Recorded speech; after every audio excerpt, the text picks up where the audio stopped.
Muy bien. Bien, pues vamos a dar inicio. Buenas tardes, primero que nada, sean ustedes bienvenidas, bienvenidos a la 13ª sesión virtual del Seminario Interinstitucional Historia de la Educación y la Investigación Científica, Saberes y Prácticas. Mi nombre es Yelmi Jiménez, tengo el gusto de moderar la sesión del día de hoy. Saludo con gusto a quienes nos acompañan por Zoom y a quienes nos ven por YouTube.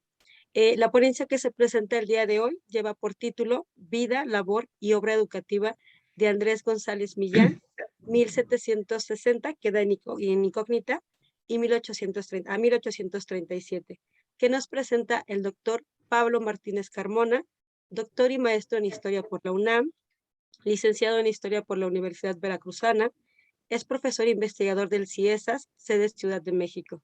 Sus líneas de investigación son historia de la educación primaria y secundaria, fiestas cívicas, formación y prácticas de ciudadanía del siglo XIX, historia del magisterio de educación básica, cultura escolar, planes de estudio, libros de texto y manuales de educación. Es autor de diversos artículos de revista.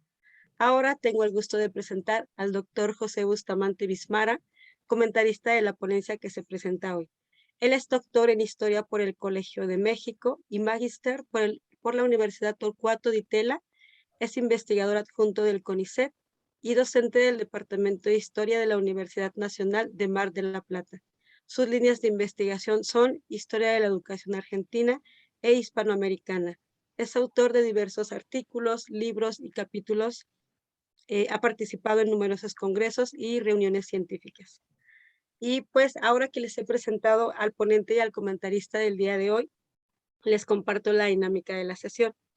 El doctor Martínez dispone de 20 minutos para presentarnos su trabajo, para que posteriormente el doctor Bustamante también disponga de 20 minutos para compartir sus opiniones al respecto.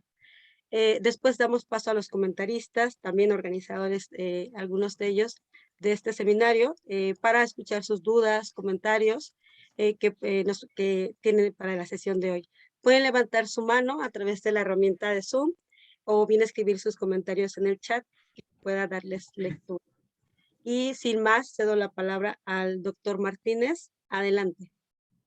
Sí, muchas gracias. En primer lugar, pues quiero agradecerles que me hayan aceptado participar, porque si bien recuerdo, yo mandé mi solicitud un poco tarde, porque no había enterado, y bueno, me la aceptaron, entonces estoy muy agradecido por eso. Y bueno, quiero comentarles brevemente de qué se trata esta investigación. Bueno, comenzó como parte de las actividades que estaba haciendo en la Universidad Pedagógica Nacional hace un par de años cuando entré allá como profesor investigador y tenía que modificar un poco mis líneas de investigación y entonces entré a trabajar con líneas acerca de historia de las y los docentes de educación básica o elemental, como se decía en el siglo XIX.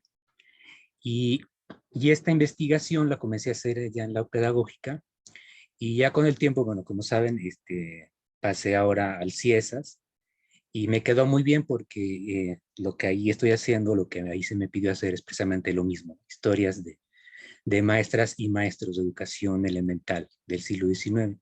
Entonces, este trabajo, esta biografía, eh, la quiero como para un libro. De hecho, en eso estoy trabajándolo como si fuera un libro.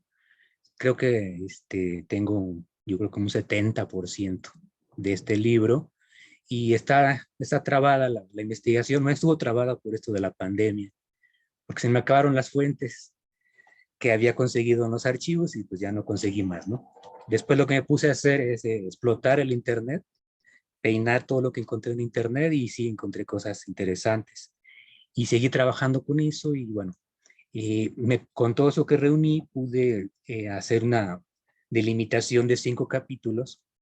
Entonces, la versión que les mandé para lectura, que es una especie, digamos que de artículo, de capítulo de libro, está dividido precisamente en 5 partes, en las cuales hice una especie de resumen muy apretadísimo de lo que planteo, digamos, en cada capítulo del libro, que son 5, les decía, lo que trato de hacer es, una, digamos, una biografía completa del personaje desde el nacimiento, cuya fecha exacta todavía ignoro, por eso está así con signo de interrogación, porque tengo entendido que nació en España, pero no sé dónde, y desde internet no puedo conseguir la fecha exacta, ¿no? Ni por los sitios estos de Geneanet u otros que den información, pues no he conseguido el dato, y bueno, creo que tendría que ir algún momento a consultar algo en España para saber la parte del nacimiento y del origen familiar, etcétera.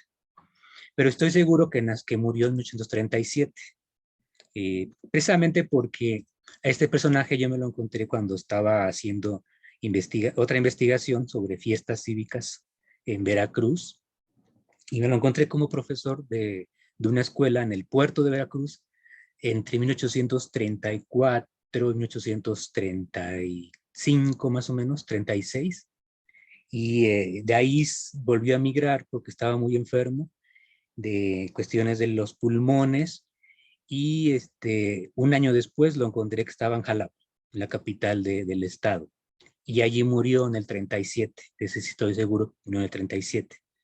El año que se había dado antes en algunos textos, porque hay algunas referencias sobre él en la historiografía, que era 31, 34, pero no, ya sé que la fecha exacta es 37. Y bueno, entonces me pareció que era interesante lo que estaba haciendo allá en el puerto de Veracruz, porque se había construido la idea de que era un profesor muy prominente, como que estaba a la altura de los maestros que emigraban de Europa, maestros franceses, y que había llegado al puerto de Veracruz a levantar la educación, porque se hizo cargo de una escuela, las que llaman nacionales en la época. Y entonces, debido a esa retórica, dije, pues me parece que es interesante el personaje, y empecé a buscar en la historiografía, y encontré que sí había referencias, sobre todo, era conocido por un suceso que pasó aquí en Ciudad de México, en 1822, cuando fue el primer director de la primera escuela lancasteriana, que se fundó, El Sol, en la cual duró solamente unos días, creo que un mes más o menos, y lo corrieron porque lo acusaban de que era inepto para el método de enseñanza mutua, que es el que estaba en boga en el momento, y bueno, desapareció de la escena. Desapareció de la escena, después solamente aparecen algunas referencias de que estaba en Veracruz o en Campeche, y de ahí ya no se supo más. Entonces empecé a buscar y encontré que sí había mucha información, o suficiente para reconstruir toda la biografía, de tal manera que quedó así como ustedes lo ven en el texto, ¿no? En el primer capítulo lo que trato de hacer es revisar un poco los orígenes, el nacimiento, que estoy en eso, y sus primeros pasos como maestro en Campeche, entre 1805 y 19, en que fue a España, porque también tenía algunos cargos diplomáticos que le confirió el ayuntamiento creo que de Mérida, me parece, o Campeche. Después regresa a la Ciudad de México en el 19, y me parece que ahí surge otra etapa, porque también estoy viendo lo de las etapas, que va de 1919 al 21, cuando es profesor de escuelas particulares de la Ciudad de México, y tiene una relación, digamos que muy interesante con el Ayuntamiento de la Ciudad de México. Después viene esa etapa que le estaba comentando, que es cuando se funda la Compañía Lancasteriana, se forma la primera escuela del Sol, él es el director, y bueno, no dura mucho tiempo, y bueno, de ahí desaparece de la escena. Entonces le seguí el rastro, y después lo encuentro que está va de nuevo a Campeche, y luego en varios lugares de Veracruz, y en un periodo que va de 1822 a 1830, cuando es expulsado por las leyes, bueno, de la época de expulsión de españoles, y se va a Nueva Orleans. Allá en Nueva Orleans dura un año, más o menos un año y medio, y regresa a México, y decide residir en el puerto de Veracruz, que era el lugar donde la mayoría de los españoles se quedaban por facilidades que les daban el gobierno de la época entonces, y porque adentrarse al territorio era difícil, entonces se quedaban en el puerto de Veracruz. Pese a que estaba enfermo de los pulmones, se quedó allí, y ahí estuvo los años que les estaba contando al inicio. Y murió, como les dije, en Jalapa. Entonces, el capítulo perdón, el libro se compone de 5 capítulos, y lo que yo trato de hacer en ese texto es, pues, revisar un poco de la experiencia formativa qué tipo de prácticas políticas y aportaciones tuvo a la sociedad de su época, qué métodos de enseñanza utilizó, cómo se relacionó en ese sentido con el método de enseñanza mutua, si fundó escuelas, si participó en la Convención de Políticas Educativas, los textos que escribió, hay algunos textos que publicó, e incluso discursos escolares. También me interesa revisar cuál fue su trayectoria formativa y docente, cuáles fueron sus referentes sociales y culturales, cómo se vinculó con la política y cómo fue tratado, digamos, en su época por la sociedad, ¿no? Qué aportó desde su trabajo como maestro y qué adversidades modificaron sus objetivos e ideas y qué desgastes corporales, incluso emocionales, le causaron. Bueno, estas preguntas las delimité ya con las fuentes porque sí hay algunos datos que hablan sobre los desgastes corporales y emocionales que tuvo con los años.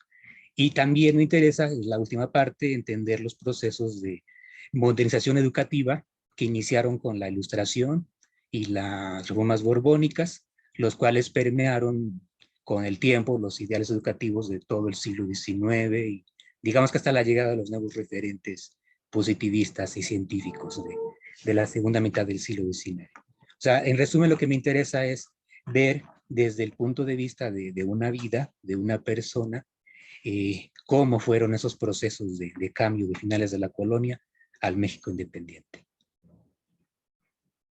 Y eso es todo el panorama que yo les quiero dar. Gracias.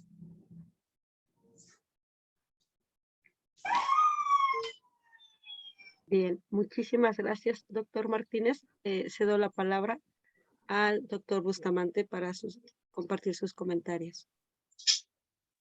Bueno, buenas tardes a todas y todos. Muchas gracias a los organizadores de este espacio, de ámbitos institucionales tan apreciados como la Universidad Pedagógica allá en el Ajusco, el DIES, Investab y el Colegio Mexiquense, que son instituciones que aprecio mucho y hasta a veces extraño desde acá, desde el sur. Pero también muchas gracias a Pablo Martínez Carmona por poner el trabajo a discusión, a dialogar.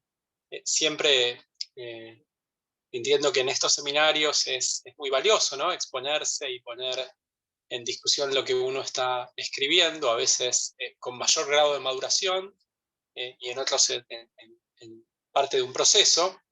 Pero en cualquier caso, el gesto de ponerlo arriba de la mesa, que se lea y difundirlo, es un gesto que valoro mucho y creo que hace muy bien a la producción científica y al diálogo entre distintos investigadores e investigadores que intervenimos en este campo. Comentar el trabajo, evaluar un trabajo, normalmente es una tarea y parte de la labor que hacemos, del oficio que hacemos, pero leer el texto de una biografía a mí me resulta como algo mucho más ameno y me corre un poco del lado laborioso, tedioso, y me acerca más a un lugar del mero gusto por la lectura. Creo que eso personalmente me pone en un lugar subjetivo de tener empatía con el género y hace que fluya, la verdad que con mucho gusto, el intento de realizar algunos comentarios para tratar de contribuir en alguna medida o generar algún tipo de debate o diálogo. En ese sentido voy a tratar de estructurar y organizar lo que vaya a compartirles en tres partes. Una sobre algunas cuestiones del contenido de lo que Pablo nos comparte en el texto. Otra más referida a lo metodológico y conceptual. Y una tercera, en la que el autor indirectamente tiene relación, que son derivas, que son cuestiones que se me ocurren a partir de lo que él nos comparte, pero acerca de las cuales no necesariamente es responsable, ¿no? Ustedes saben que cuando uno lee, quien escribió el texto nos abre una serie de puertas que según lo que cada uno linkea y lo que cada uno piensa,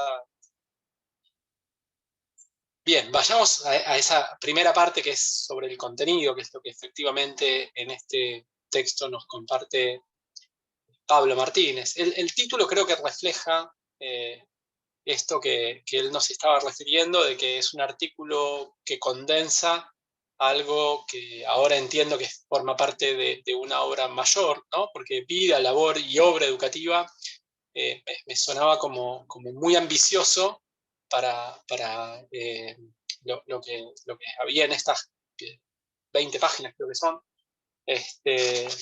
Pero sí describe bien el hilo cronológico en el que el texto está organizado, cómo el devenir de este maestro va cobrando forma, que de hecho es un personaje sumamente especial, ¿no?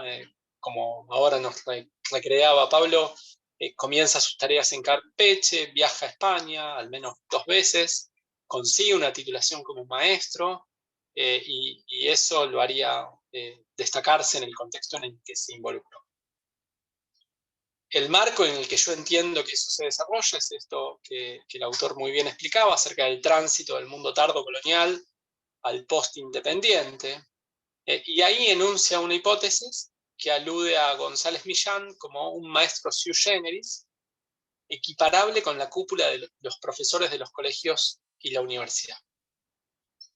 Ahí me parece que hay algo que quizás en otro texto desarrolla con mayor profundidad, pero que a mí me generaba un interrogante, que no estoy seguro si se podrá saldar con otras fuentes, es por qué no logra constituirse o convertirse en un profesor de educación superior.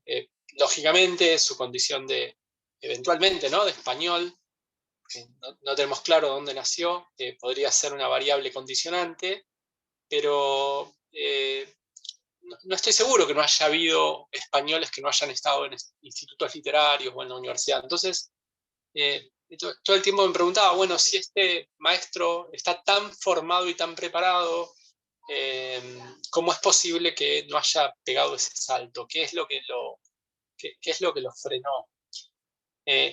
Y bueno, y parte de su trayectoria ligada a la circulación y la movilidad marca mojones en su carrera, ¿no? Como bien nos refería ahora Pablo, el tránsito de Campeche a Ciudad de México, yendo y viniendo a España, pasando por Veracruz y Nueva Orleans, nos despliega un recorrido muy sugerente en el que aparecen distintas cuestiones para recuperar.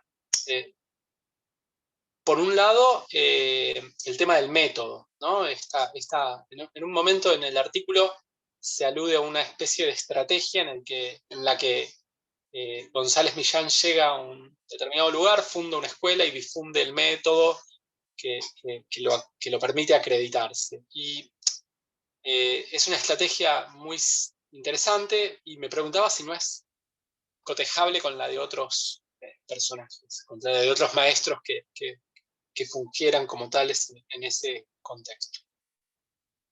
Una segunda cuestión ligada a la circulación, y la movilidad y los mojones de su carrera, ese es el tema del sistema lancasteriano, ¿no? Definitivamente, me preguntaba si, acotando la escala a lo que hace un maestro, sería posible obtener otras respuestas acerca de las preguntas que siempre circulan en torno al sistema lancasteriano, ¿no? Efectivamente permitía que los niños aprendan más rápido, como alguna vez decía la colega Eugenia Roldán, que estaba por allí, efectivamente era más barato o terminaba siendo más caro. Bueno, quizás esas preguntas en torno a este sistema de enseñanza mutua, desde la escala acotada a la biografía de un personaje, pueden tornarse visibles con otras respuestas, quiero decir. Otra cuestión también referente a la movilidad remite a los espacios en los que circula. En algún momento, ya ni recuerdo quién era el que lo mencionaba, pero se aludía al Caribe como un pequeño Mediterráneo, ¿no? Y estas ciudades puertos no como espacios que fracturan y rompen, sino que más bien permiten fluir objetos, saberes y personas.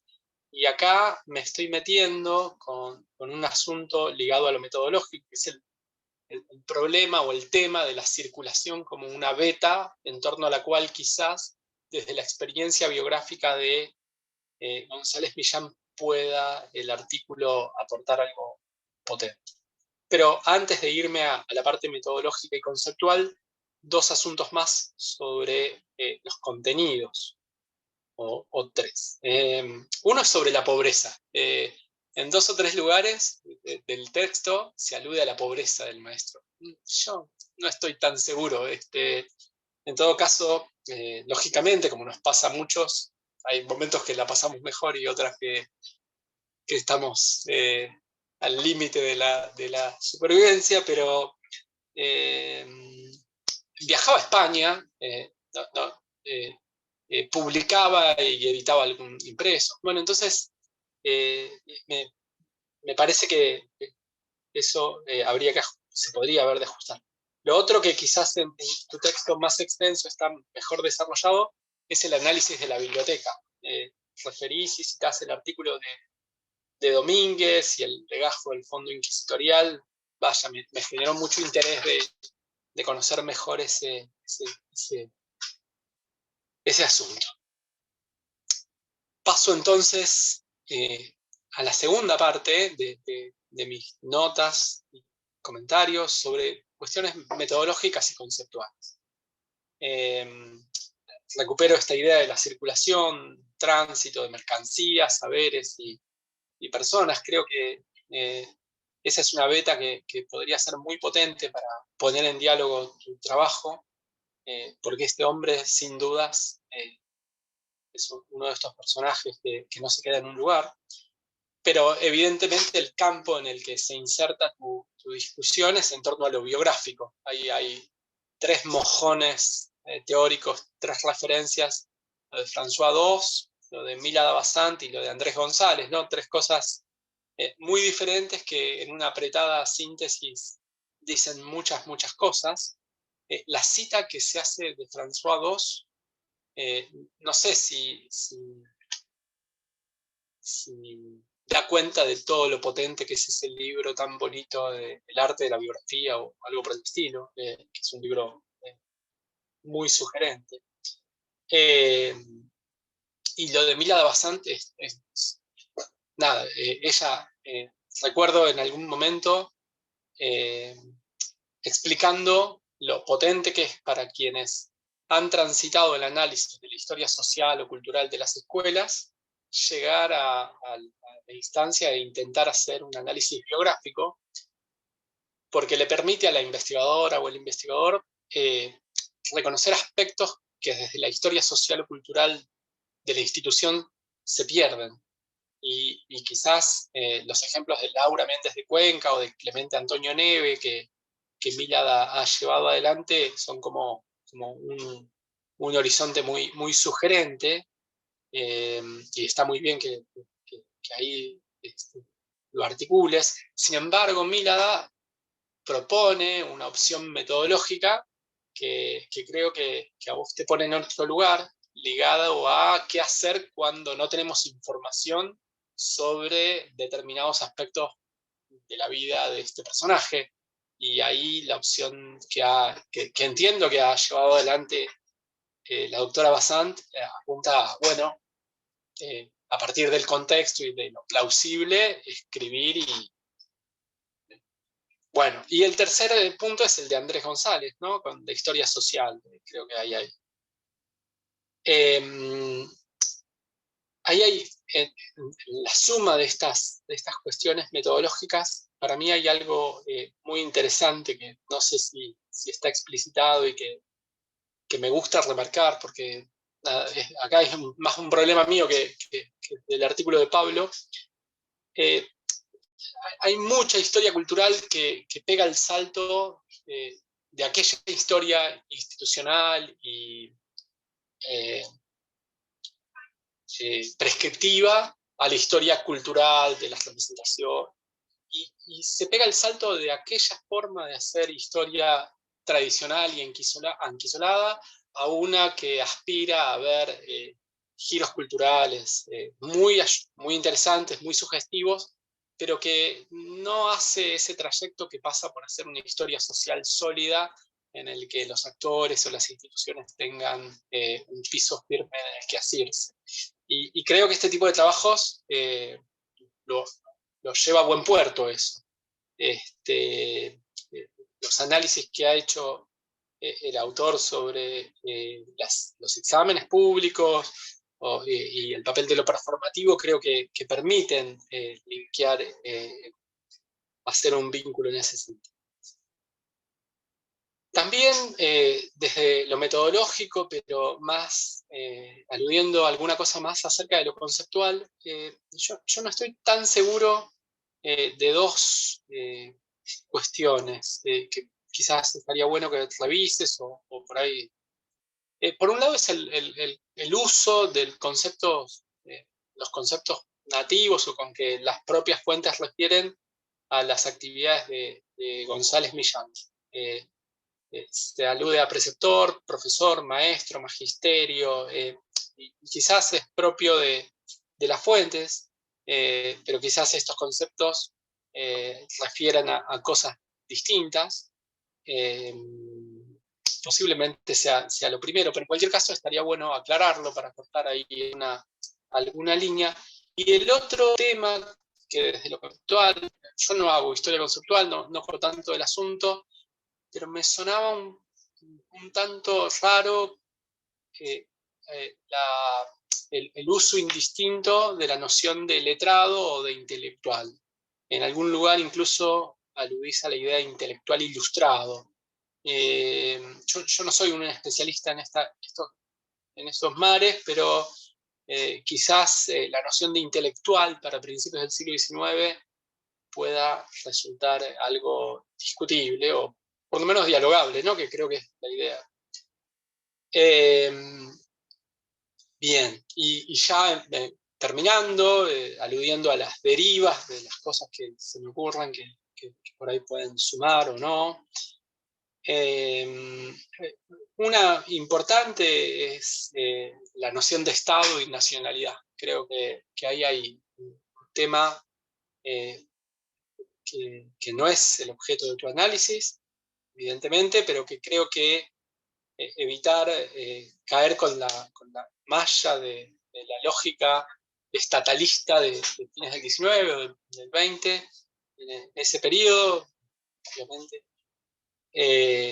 Creo que desde la historia del derecho se ha hecho mucho para recuperar la lógica jurisdiccional y romper con una noción de Estado, pero en todo caso podría sumar. En algún momento, por ejemplo, aludís a una escuela pública nacional, y en ese contexto yo no tengo muy claro qué significa una escuela pública nacional. No sé si es 1820, 1830. El otro tema que ahora que referís que esto es parte de un trabajo mayor, seguramente lo aludís, es el análisis de las propias obras de González Millán, ¿no? Eso, lógicamente, puede agregar elementos valiosos. Otra de las ideas que creo que se podría revisar o no, quizás tenés motivos para sostenerlas, a mí me pone un poco incómodo, que es la idea de precursor. Algo parecido me pasa cuando caracterizás el carácter, perdón, caracterizar el carácter suena como raro, ¿no? Pero tanto la idea de precursor como el carácter arrebatado, son cuestiones que me resulta difícil ponderar acerca de cómo las fermentaría o cómo las llenaría de base empírica para darle sentido. Y para agregar otra deriva es una idea que o sea, si puede llegar a buen puerto. Me pregunto si algún día se podrá, con todos estos datos riquísimos acerca de docentes, maestros, preceptores, maestras, inspectoras, empezar a poblar una base de datos de acceso abierto que nos permitan interinstitucionalmente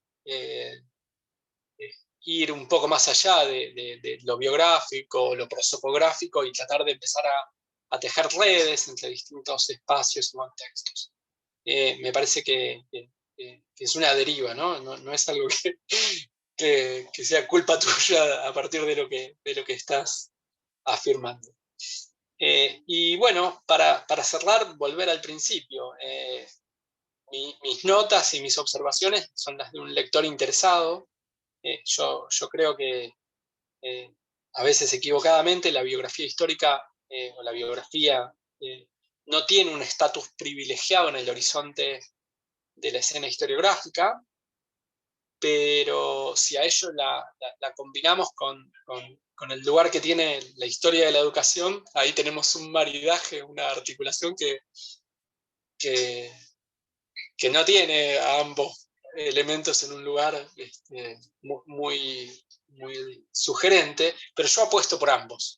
A mí me ponen, me subo a ese barco y acompaño. Entonces, como lector o investigador, no soy ajeno al asunto y desde ese lugar he leído el trabajo y compartido estas cuestiones. Muchas gracias. Bueno, muchísimas gracias, doctor Bustamante. Si me lo permiten, voy a ceder la palabra a la profesora, pero dice aquí, a la profesora Eugenia Roldán, ya que en un momento más va a tener que abandonar la sesión debido a que tiene clases. Entonces, aprovechando que aún no se desconecta, pues le cedo la palabra a la profesora Eugenia. Adelante. Muchas gracias, Yelmi, y muchas gracias, Pablo, por mandar este texto. ¿Sí me escuchan bien? Sí, por mandar este texto al seminario. Siempre tenemos muy poquitas cosas del siglo XIX y ya está. Son muy bienvenidas.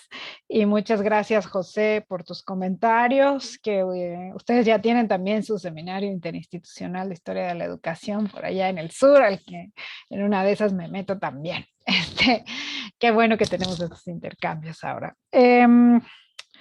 Bueno, Pablo, qué bueno que estás haciendo una biografía de Andrés González Millán. La verdad, coincido con José en que la biografía es una puerta de entrada para un montón de cosas que la historia social, cultural, política de la educación no nos permite mirar con esa claridad, ¿no? Y qué bueno que estás haciendo una biografía de este personaje tan interesante como Andrés González Millán. Hay algunas cositas que te quiero comentar, digo, no soy la comentarista, pero desde luego que este texto me interpela muchísimo, porque es un periodo que he trabajado, que añoro, porque últimamente no estoy trabajando ese periodo, pero me parece un periodo interesantísimo y fundamental. O sea, toda la primera mitad del siglo XIX es mi periodo favorito. Y creo que precisamente esto que te decía José, de ver si se puede insertar el trabajo que estás haciendo en una narrativa más grande sobre la circulación de ideas educativas, de personajes y de libros que tienen lugar justo en la primera mitad del siglo XIX, podría ser muy rico, porque cuando yo leía tu texto, me preguntaba, bueno, ¿hasta qué punto la trayectoria de González Millán es tan excepcional? Excepcional sí lo es en un cierto contexto de la población general, pero en ese periodo hay un montón de educadores que viajan, que se mueven entre España y América. Pues pensaba en el propio Manuel Codorniu, que es fundador de la Compañía Lancasteriana, y luego en el Cono Sur tenés a José Joaquín de Mora, que también viaja entre España, Inglaterra y varios países del Cono Sur difundiendo la escuela lancasteriana, entre otras cosas. Pues al mismo James Thompson, pero otros fundadores de la compañía, o que estuvieron trabajando en la Compañía Lancasteriana, Nicolás Priset, y hace poco Cristina Cárdenas, hace unos años, sacó un libro sobre educadores franceses y Guadalajara, no sé qué, échale un ojo a eso. Sí, hay mucho movimiento, ¿no? Y no es o sea, hay que indagar un poco más las conexiones de González Millán con las sociedades lancasterianas españolas, no sé si tiene vínculo con la de Cádiz o solo con Madrid. Ahí conviene que le eches un ojo al libro de Marcelo Caruso, que ya está en español, en el que comparó la difusión de la escuela lancasteriana en Alemania y España, ¿no? Entonces, creo que ahí puedes encontrar algunas pistas. La otra pista para el tema de la relación complicada de González Millán con la Compañía Lancasteriana de la Ciudad de México y con estos 5 cuates que la fundaron es, pues no sé, justo en el Archivo Histórico de la Ciudad de México, en el volumen de la Compañía Lancasteriana, hay 2 volúmenes de la Compañía Lancasteriana, a lo mejor ahí puedes encontrar algunas cosas. Yo hace 100 millones de años hice un inventario de ese catálogo, de esos 2 volúmenes en la licenciatura, fue un trabajo de licenciatura. Y tengo todavía el inventario impreso, pero está en mi cubículo, entonces no, pues no puedo tener acceso a él, pero en cuanto tenga acceso te puedo orientar sobre eso, porque es una historia bien interesante, ¿no? ¿Qué pasó con esto? Ya, son cosas de mucha minucia, pero pues justo de lo que se trata es de rastrear la minucia, las minucias de la vida de este señor que nos pueden dar muchas pistas. Ahora, a mí siempre me ha intrigado su textito ese que tú citas, que su discurso bueno, en relación con la coronación de Iturbide, donde habla sobre la escuela, ¿cómo se llama el textito? Está en línea y le eché una mirada rápida antes del seminario, que se llama Educación Pública, único y seguro medio de la prosperidad del Estado. Siempre me intrigó cuando no sabía mucho sobre el Estado y no me había puesto a hacer historia conceptual en este periodo. Siempre me intrigó qué quería decir González Millán por esa frase, pero además todo el hecho de que es el Estado el que debe promover la educación pública tal. Para entender esa noción de Estado y la relación de Estado con educación, hay que leerse a Jovellanos. O sea, es Jovellanos, ¿no? Todos sus discursos sobre los escritos de Jovellanos sobre la educación como base de la instrucción, ¿qué caramba es eso, no? Y la educación como medio de la felicidad del Estado, cuando el Estado no es el Estado como lo entendemos hoy, sino el Estado es la nación. A la luz de esas cosas, ¿no? Del discurso ilustrado español y sobre todo de Jovellanos, es que hay que releer a González Millán. ¿Qué otra cosa anoté?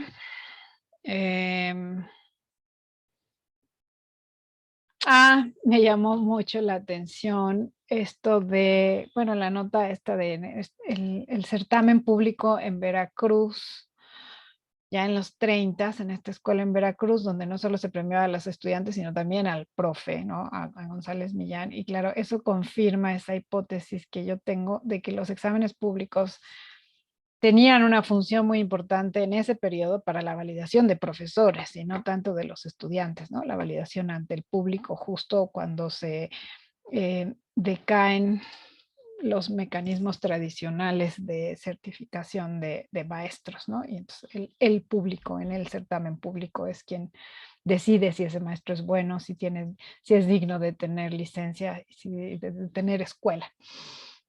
Eso es muy interesante, bueno, y eso tú lo manejas bastante bien en tus otros trabajos. Y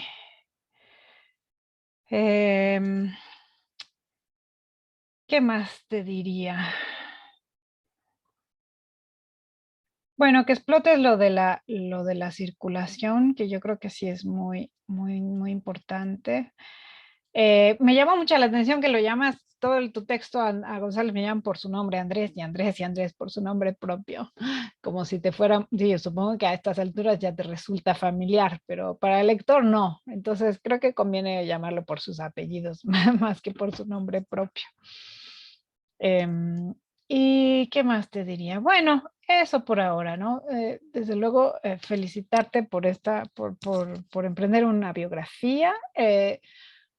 Coincido con José que pues las propuestas de Mila Davasant y esto, o sea, teorizar un poquito cómo haces una biografía también te pueden ayudar mucho.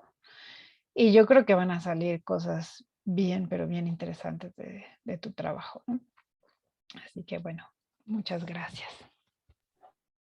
Muchísimas gracias, profesora Roldán. Le doy la palabra al doctor Martínez para escuchar sus comentarios al respecto.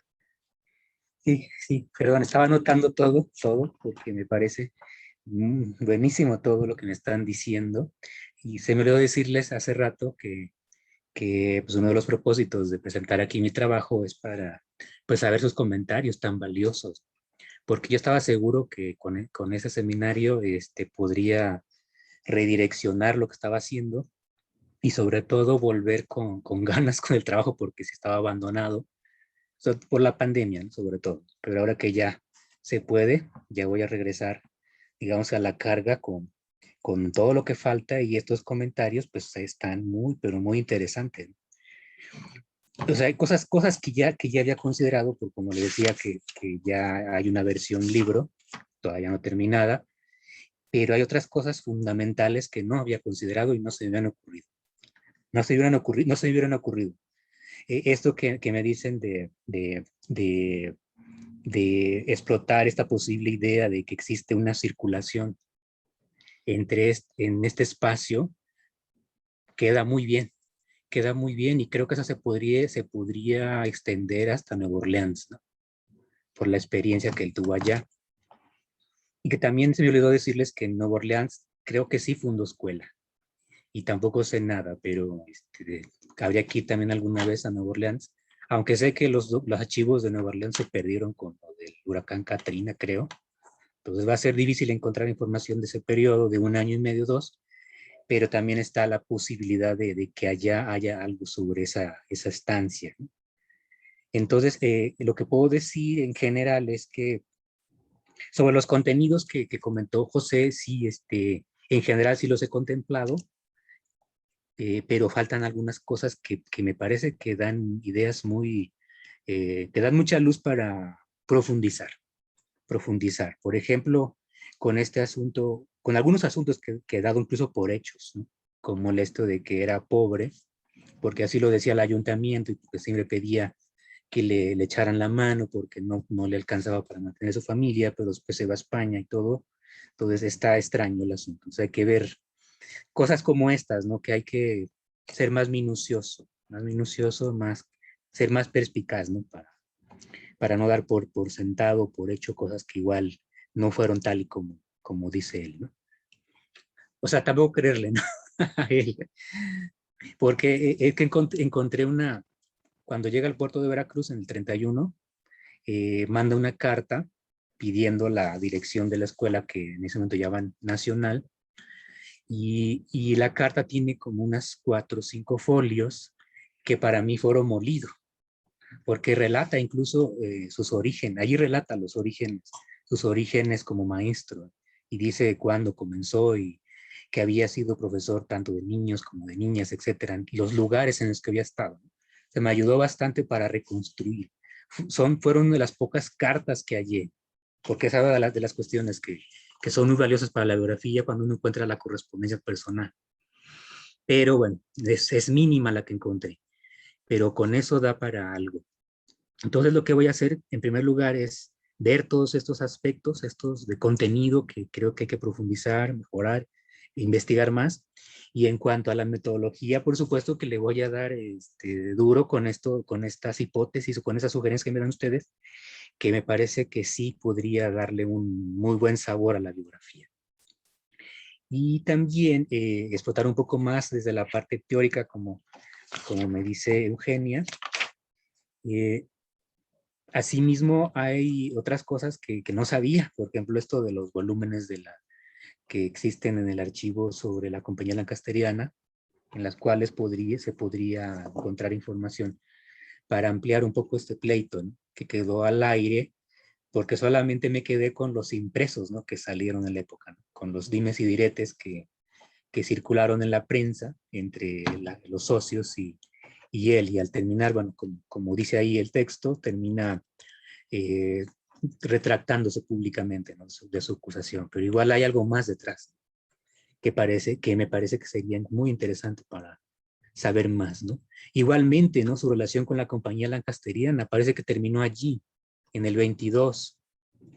Bueno, no terminó en el sentido de que cuando sigue siendo maestro en Veracruz y en otras ciudades, al parecer sigue aplicando el método de enseñanza mutua, pero de manera muy, muy extraña o sospechosa, en el sentido de que no es claro, como bien decía José, hasta dónde estos maestros utilizan. De hecho, la pregunta central que hay que hacerse con esos maestros es si en realidad ellos sabían utilizar ese método o no, y si al menos tenían la intención de hacerlo, porque muchos los acusaban de que no, ¿no?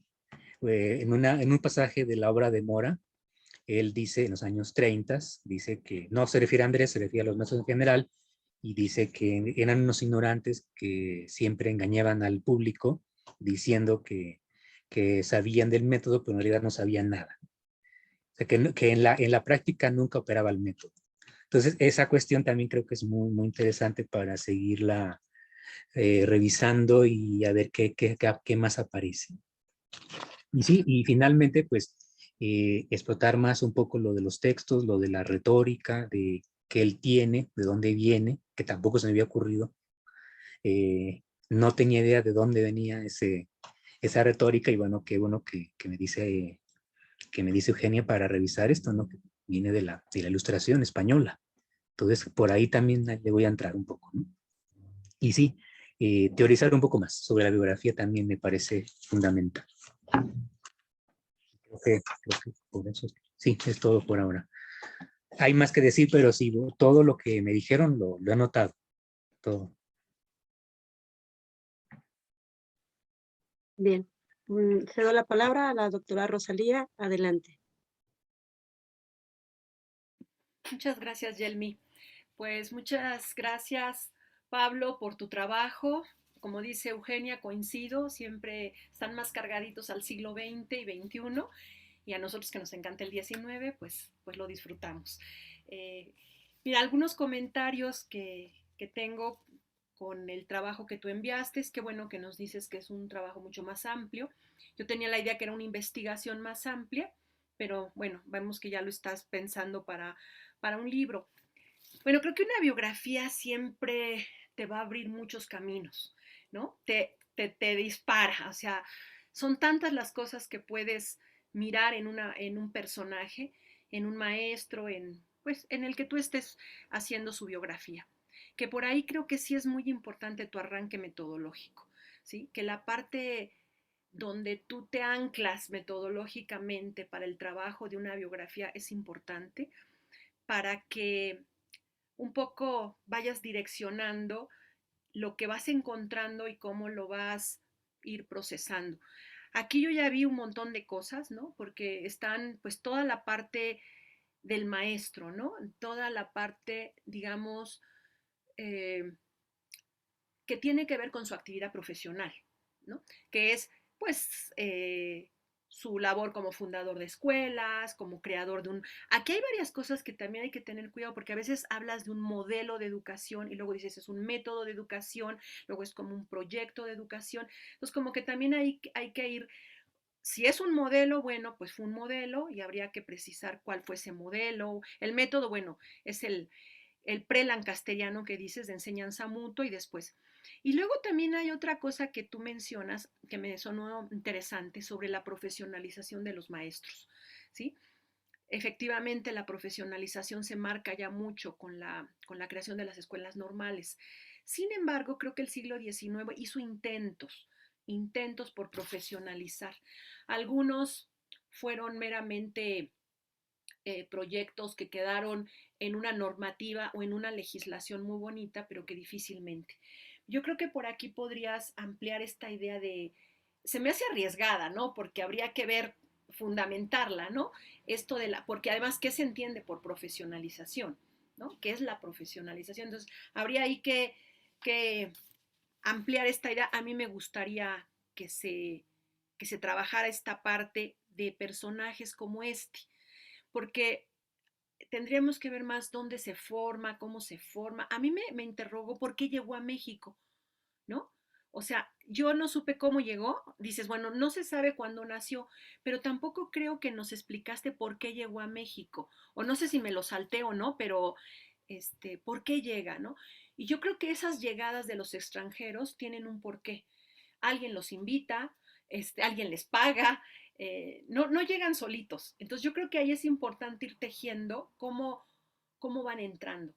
Y después esa intensa movilidad que tiene este personaje, ¿no? Porque si bien ya lo comentaron, estos hombres del 19 son muy globalizados, yo diría. Son muy moviditos. Publican en Argentina, publican en Estados Unidos, en España. Son personajes interesantes. Yo siempre digo que son globalizados, porque tienen muchas redes y se mueven a pesar de las distancias. Él se mueve mucho y no se mueve en cualquier lugar. Se está moviendo Ciudad de México. Campeche ese sí me sonó un poquito, porque Campeche siempre en el 19 pues era una zona no tan activa, pero puede ser que salgan cosas muy buenas de Campeche. Está muy conectada con Yucatán. Me da la impresión que es esa zona que se conecta con Cuba y que se conecta con Miami y que se conecta con Nueva Orleans. Es como ese corredor, diría yo, de pensamiento que estaba entre Yucatán, pues Campeche, pegadito, Cuba, Miami y Nueva Orleans, ¿no? Hay un corredor ahí interesante. Entonces, esa parte, digamos, ese espacio geográfico, también es algo como que puede ser, pues ya que estás en esta biografía, pues seguramente lo vas a tener que tocar, ¿no? Entonces, otra cuestión es que estos hombres viajan mucho, se mueven mucho, porque difunden sus ideas con todo esto y sus publicaciones. O sea, no es como ahora que todo el mundo se entera de las publicaciones, sino que ellos mismos son promotores de alguna manera de esos trabajos que están haciendo, de sus publicaciones, de sus métodos, de sus ideas. Y habría que ver, bueno, obviamente le vas a dar un apartado especial a sus publicaciones, ¿no? Como dijo Eugenia, y a su circulación. Porque publicaciones ahí, bueno, son muchas ideas que te estoy diciendo, o sea, por la cuestión del tiempo no me quiero detener mucho, pero entonces estaría esta parte del educador, con sus modelos, con sus métodos, etcétera. Otra parte de este hombre viajero, hombre que se mueve muchísimo, que difunde ideas, que circulan sus materiales. Y otra cosa muy importante, el periodo de transición. A mí me parece que él está viviendo en un periodo muy interesante, porque es como que termina algo, empieza algo, pero como que hay una conexión, es un contexto muy interesante. Yo creo que es un periodo de transición porque tú llegas hasta el 37. Entonces le toca la independencia y toda la organización del país, la expulsión misma de él, ¿no? Entonces creo que también el contexto no lo debes de olvidar porque creo que para una biografía ese contexto es muy importante.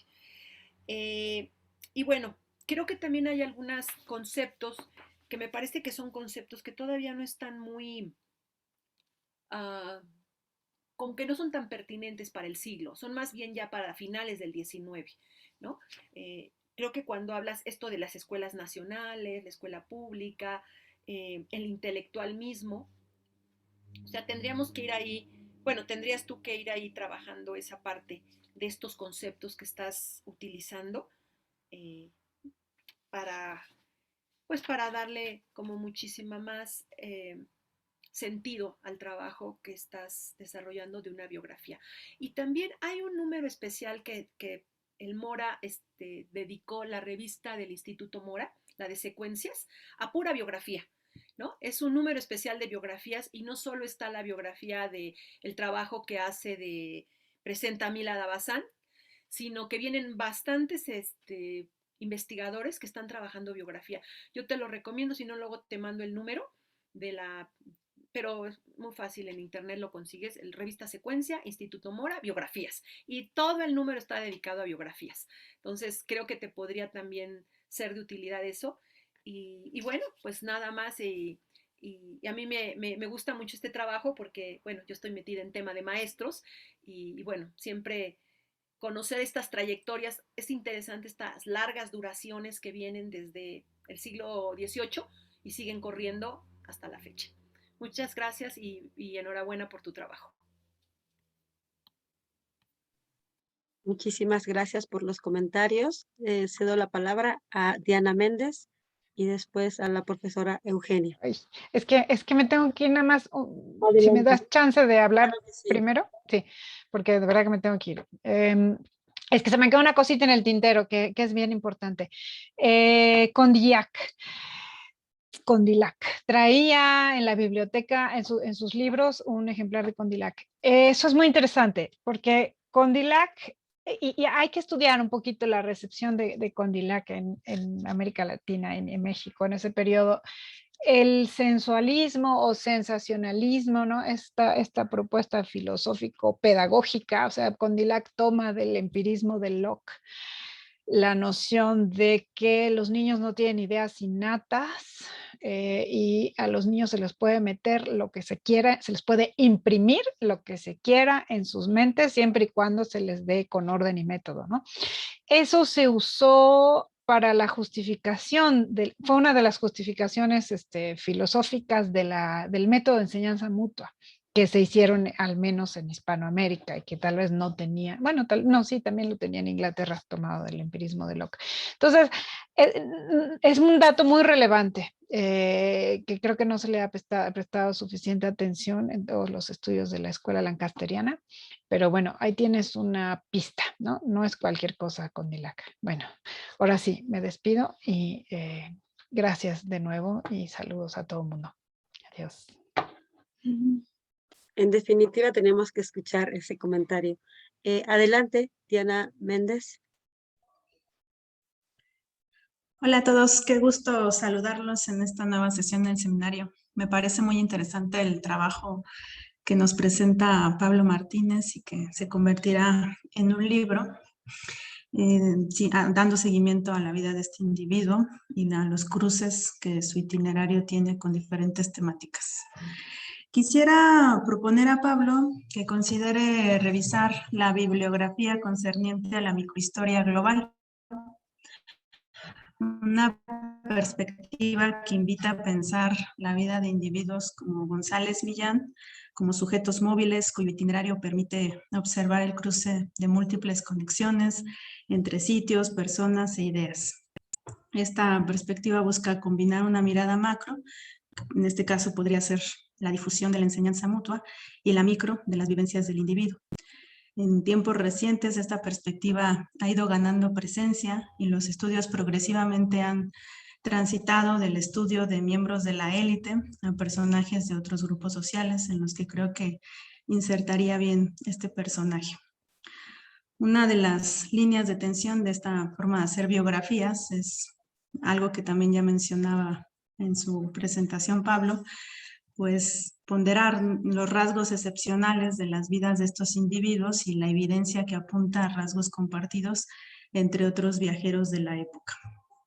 Dos autores que recomiendo para esta aproximación de la microhistoria global, las biografías globales, es Jan de Bryce.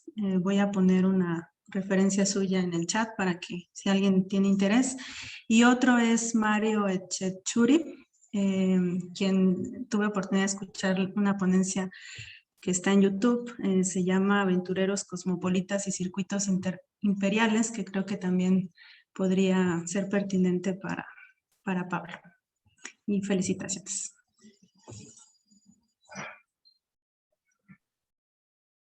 Muchas gracias, Diana. ¿Alguien más que quiera hacer uso de la palabra? Entonces, regreso el micrófono al doctor Martínez. Adelante. Doctor, tiene el micrófono cerrado. Voy. Sí. Ya no dije gracias a Eugenia porque tenía mi micrófono apagado, pero después igual le escribo para agradecerle. Algo que no comenté hace rato de lo que José me dijo sobre la metodología y que se relaciona con lo que me dijo ahorita Rosalía, es esto de los conceptos. Y sí, yo estoy también de acuerdo que hay conceptos que son un poco anacrónicos, como el del intelectual, que surge pues, a finales del 19. Y para la época de este estudio se usa más el de letrado. Creo que sí era un letrado y cabe la pregunta que hizo José de por qué no transita la educación superior si tenía, digamos que todas las bases, ¿no?, para hacerlo. Creo que por dos razones principales que me parece que hay que trabajar más. Por un lado, esta desventura que tuvo con la compañía lancasteriana en el 22, porque prácticamente fue desterrado. Hasta hubo una noticia por ahí de que el gobierno de Iturbide lo tenía, digamos que en malas miras. Entonces salió huyendo de la Ciudad de México para Campeche, que es una cosa coyuntural, pero creo que la otra razón por la que no transitó para ser catedrático es porque en el fondo, y tampoco no lo puedo afirmar, pero creo que así era, en el fondo le gustaba y amaba ser maestro de escuela de primeras letras. Y me parece que tenía ciertos ideales acerca del papel que desarrolla, que tiene la escuela elemental. Eso sí lo dice, ¿no?, en sus escritos, ¿no?, sobre las bases que da la escuela primaria. Entonces creo que por esa puede ser otra razón por las cuales no transitó para ser catedrático, y tampoco era un español, digamos que vinculado, relacionado con las élites. O sea, lo era, pero no logró.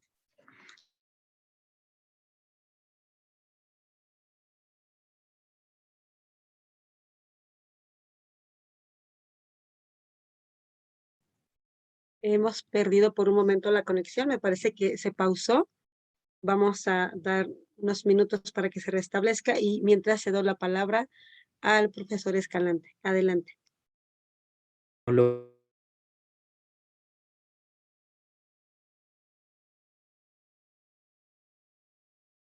¿No te escuchas, Carlos? No he hablado. Es que estaba esperando, creí que volvía Pablo. Pues en ese sentido hay que esperarlo un poquito, ¿no? Para que escuche también lo que le quiero comentar. Me parece que ya se restableció porque ya abrí su cámara. Ya volví, perdón. Continúe, sí. Adelante. Se me movió el Wi-Fi. Sí, perdón, estaba diciendo que no sé si terminé de decirlo la idea del intelectual. Sí, dio tiempo o no la escucharon completa. Y estaba diciendo también sobre el asunto de que se le consideraba un precursor. No sé ahí cómo estuvo el asunto, pero en realidad yo no estoy tampoco seguro de que haya sido un precursor como se le dijo en la época y como algunos textos de la historiografía también afirmaron. O sea, que era un precursor del método de enseñanza mutua. Por un lado no lo era porque ya había otros, ¿no?, que también lo estaban aplicando. Y por otra, porque pues era muy sospechosa, ¿no?, su desempeño con ese método, ¿no? Ese fue precisamente el motivo por lo cual lo corrieron de la compañía lancasteriana, de esa escuela. Entonces yo creo que no era precursor, que se ha exagerado con eso.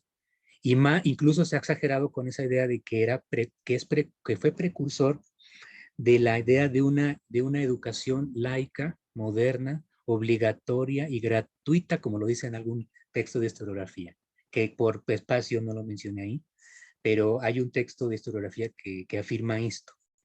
Y claro que no, porque ni siquiera estaba en la mentalidad de la época afirmar esto. Entonces es otra cosa que también tengo que trabajar más, pero sí, la idea es que yo tampoco comparto la idea de que haya sido un precursor, así como se ha dicho, ¿no? Y bueno, entonces el otro aspecto es esto que me dice Rosalía, que me parece también muy, muy interesante, por supuesto, ¿no? Darle una nueva revisión, ¿no?, a la cuestión teórica metodológica del texto para hacer un análisis, digamos que más fino, ¿no?, de las fuentes, y sobre todo lo que pueda encontrar, que va a enriquecer lo que ya tengo. Y trabajar más también en el aspecto de la profesionalización. Creo que sí, ese es un aspecto que lo he tenido en la cabeza desde hace mucho tiempo, porque por lo general, como ustedes saben, En la historiografía de la educación en México, la afirmación que uno encuentra es que los maestros profesionales surgieron en el Porfiriato, no antes, ¿no? Con las escuelas normales. Pero todos estos intentos de crear escuelas normales, incluso desde el caso de España, desde finales del siglo XVIII, y en el caso de México ya en el siglo XIX, pero hay varios intentos. Y esta diferencia que hay entre maestros que solamente eran examinados por otros maestros o por la autoridad, o maestros que sí tenían un título por la compañía, o en el caso de este maestro que lo obtuvo en el Colegio de Madrid, creo que esos y otros argumentos sí podrían fortalecer la idea de que existe al menos una profesionalización incipiente o una proto-profesionalización de esta época que que dio bastante, ¿no? Porque lo que nos encontramos después, en la segunda mitad del siglo XIX, no cae, digamos que del cielo, ¿no? Hay toda una experiencia, ¿no? Al menos de intentos, al menos tienen en la cabeza la necesidad o la idea de la necesidad de profesionalizar y de formar a sus maestros.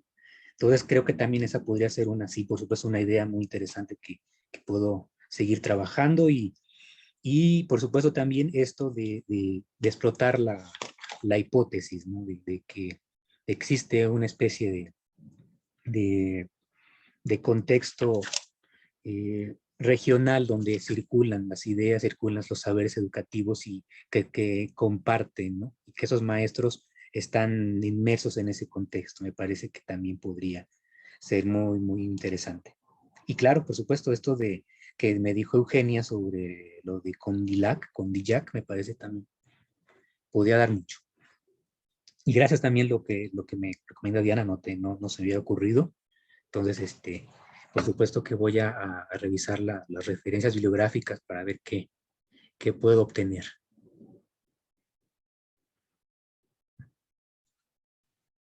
Bien, gracias. Adelante, Carlos Escalante. Sí, muchas gracias. Pues tu texto nos ha permitido este rico debate, este rico intercambio, y eso siempre es lo que pretendemos en el seminario, ¿no? Enriquecer a quien se presenta y al mismo tiempo, pues, aprender todos de todos. Yo tengo dos dudas. Una, por lo que en tu última intervención y sobre lo que decía José de que si era pobre o no, no sé, yo creo que, entre otras cosas, no haber querido entrar a lo superior tiene que ver con que tenía un buen mecanismo de sostenimiento que le permitía a lo mejor, efectivamente, como dices, Pablo, ejercer su vocación, que estaba en la educación elemental, pero porque si no, pues era notoria la diferencia de percepciones económicas entre entrar a lo superior, ¿no? Entonces, si él tenía resuelto ese asunto, pues se podía dar el lujo, entre comillas, de quedarse en el nivel elemental, ¿no? No lo sé, es una duda que me surge ahorita del debate y del intercambio. Y lo otro que me gustaría preguntarte es si digamos, como se ha dicho en la sesión, si la biografía nos permite también ver horizontes de los procesos educativos en su sentido más amplio, si tienes alguna evidencia o tienes alguna idea de detenerte en el 33, no tanto por la biografía de él como por la modificación de Gómez Farías, ¿no? De la educación, que bueno, finalmente es fallida en varios sentidos, pero que en años posteriores, décadas posteriores, va a ser la columna vertebral de las ideas, incluso de la Constitución del 57 y de la organización del sistema o del protosistema educativo en la Ciudad de México, ¿no? Entonces, ¿le influyó algo esto? ¿Pasó desapercibido? ¿Tienes alguna evidencia? Me gustaría saber si hay algo de eso. Gracias. Bien, leo el comentario que nos comparte Mar del Plata por el chat. Habrá que escribir la historia de las normales antes de las normales. Y profesor Pablo, le doy la palabra. Sí, gracias. Gracias. Sí, sí, esto que hemos estado comentando sobre su entrada o no, si tenía las posibilidades de entrar a la educación superior y, y salir de la supuesta pobreza de la que estaba. Tampoco tengo claro cuáles son las razones exactas o más cercanas a la realidad de su época. Lo que sí es cierto es que posiblemente sus recursos no eran suficientes como para viajar, y porque con los viajes que hizo desde Campeche estaba financiado por el ayuntamiento de Campeche, porque obtuvo un cargo diplomático, o al menos en esa etapa de que fue diplomático sí podría haber tenido muchos recursos. No sé después, pero creo que con lo de cuando tuvo el problema con la compañía, no solamente cayó en desgracia con el gobierno de Iturbide, sino que también pasó a la clandestinidad y pobre. Y lo dice sobre todo en una carta cuando se la manda al gobierno del 29 para que le exceptuaran de la expulsión, y ahí lo dice claramente que se había refugiado en un pueblito del norte de Veracruz porque sus recursos no eran insuficientes y ni siquiera le habían alcanzado para curarse. Bueno, que un problema como que tenía en su época tampoco tenía mucha cura.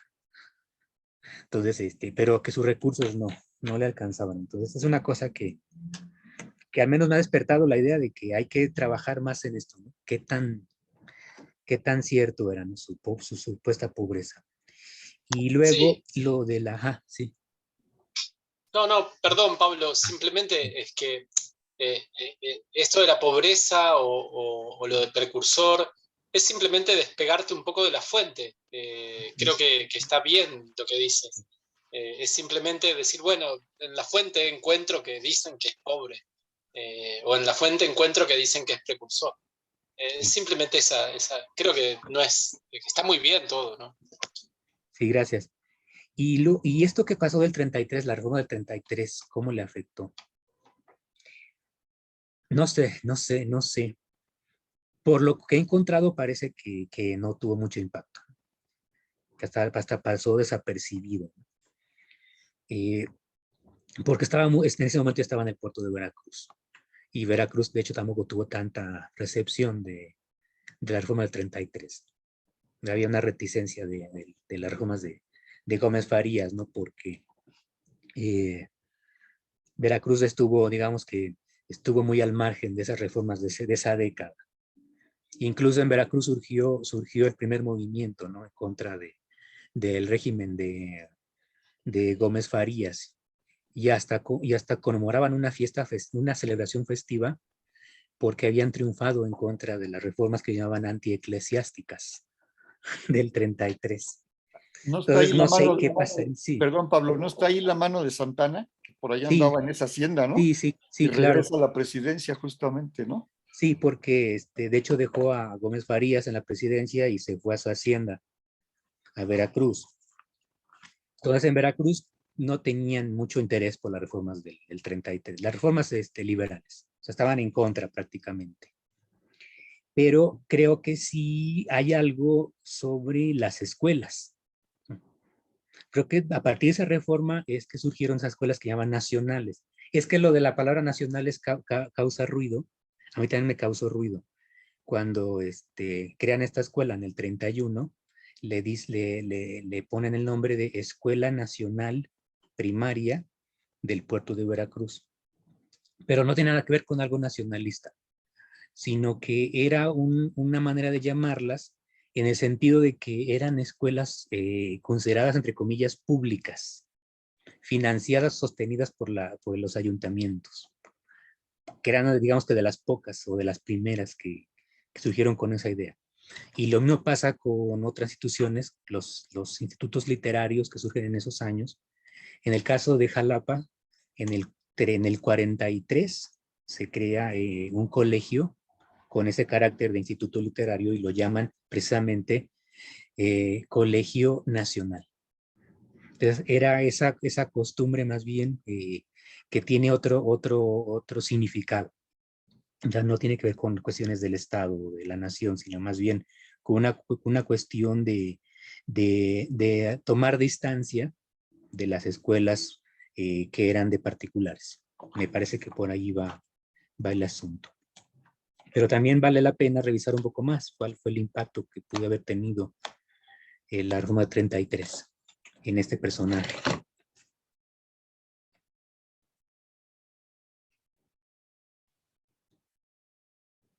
Bien. ¿Alguien más que quiera compartir su comentario, alguna duda?